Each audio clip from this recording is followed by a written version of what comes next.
Hi everyone, so I am a brand new school psychologist. I just finished my first year and I have some regrets. Not about being a school psychologist, but I want to talk about what I would have done differently if I could do it all over again. The first one, and I think all school psychologists can agree, but it's to find systems that work for you and help you stay organized and efficient. We have a lot of different things to do during the day, and there's a lot of things that we have to keep track of. We have a lot of legal deadlines, a lot of things to follow up on. I think it's really, really important, and it'll keep you sane during the school year if you have systems that help you to stay on top of your work. For example, we do a lot of testing for special education, and we might get all these referrals maybe a couple times a month or maybe a couple times a week. And so whenever you get those referrals, it's really helpful to visualize the amount of work you have to do and all the due dates. So I have an Excel spreadsheet with student information, the due dates for everything. As I move along with testing and gathering rating scales and all these different things, I highlight the parts that I'm finished with, I type in my notes, and it really helps me to stay on top of my work and to not miss anything. On top of that, it's really nice to be efficient at your work because some things take forever. If you have a system that helps you to work smarter and not harder, maybe spending a couple of hours to create that system that'll help you work more efficiently will be worth, all the time you save in the future. Another system that helped me, and of course I didn't have this in the beginning of the year, they were suggestions from my mentor or people on Instagram and social media, school psych friends. I've learned to organize my files in a certain way, and then also sending out rating scales, finding ways to make it more seamless, faster, and less painful. Because come on, I feel a lot of times we're doing all this admin work, and the true investigating and interpreting of data, all of that stuff is put on the back burner because we have to send these things out. We have to do all this paperwork that's more busy work. The more you can streamline that, the easier your job is going to get. And I feel you're going to just enjoy yourself more. Okay, the second thing I kind of regret, and it's something that I actually worked really hard on, but I still kind of failed because I was new, is to set boundaries early on.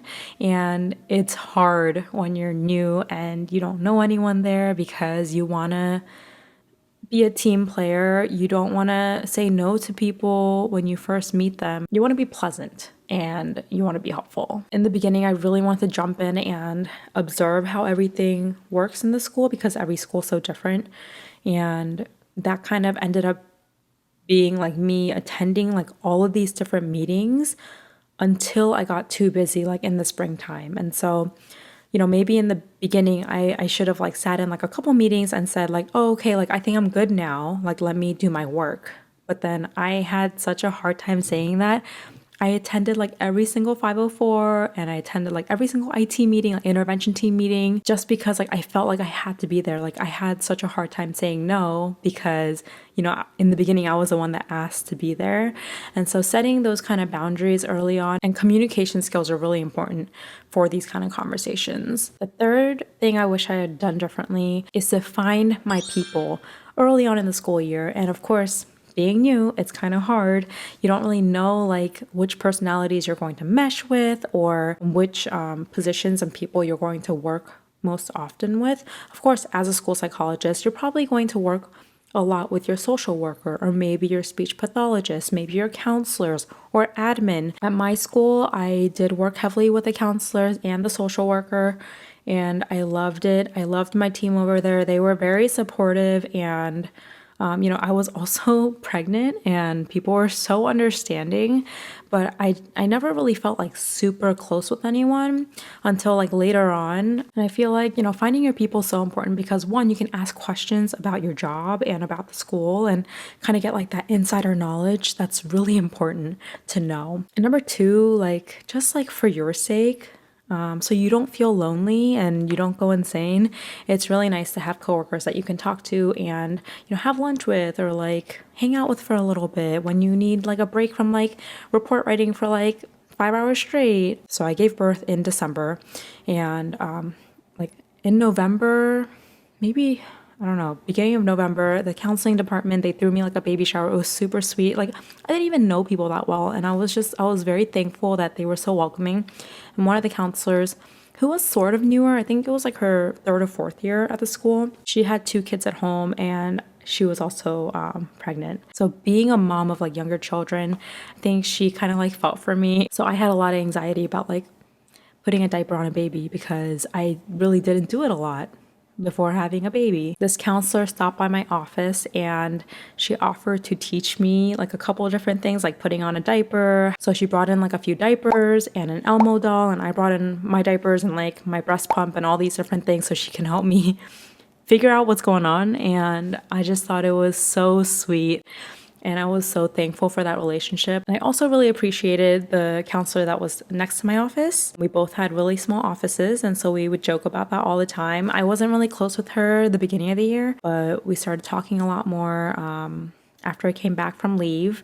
And she ended up being really cool. She was also a teacher before becoming a counselor, and so she had been at the school for a long time, and she was able to kind of give me like insider knowledge on like how like relationships work in the school, and you know how teachers like being approached, and all these nuggets of information that's actually like really helpful for my job. So find your people, find people that lift you up, that give you strength and happiness throughout the day, because they will make you happy and it'll help lessen the burnout. And the last thing I kind of regret and wish I did differently was to do all of my busy work and like preparation during my slow time. I didn't necessarily know like what all of this like busy work was until I kind of got to it. For example, in the beginning of the school year, there is a lull, like you're not teaching, so you're in your office, but you don't have like testing cases yet. You shouldn't,